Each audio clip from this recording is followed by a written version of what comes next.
Good morning. সকাল সকাল জানালা খুলে দেখি আকাশের এই অবস্থা, সাথে বাইরে গিয়ে দেখি বৃষ্টি শুরু।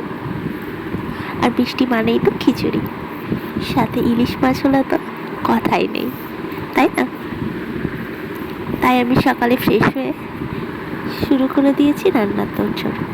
রান্নাতে ছিল খিচুড়ি, পটল ভাজা আর মাছ ভাজা, কিন্তু ইলিশ মাছটা ছিল না। কিন্তু কারণ 2 দিন ধরে বাইরে প্রচুর বৃষ্টি, আর বৃষ্টিতে একদম বাইরে যাওয়া যাচ্ছে না, আর বাইরে গেলেই শরীর খারাপ।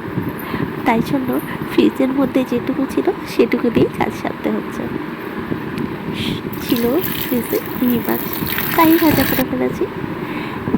কিন্তু মাছের থেকে মাছ এই পটল ভাজাটা আমার খুব ভালো লেগেছে। গরম গরম পটল ভাজার সাথে গরম গরম খিচুড়ি দারুণ লেগেছে। তারপর স্নান করে এসে দেখি আকাশে সূর্যি মামা। একদম সুযোগ না ছেড়ে তাড়াতাড়ি মার্কেটিং করতে চলে গেছি। টাটা।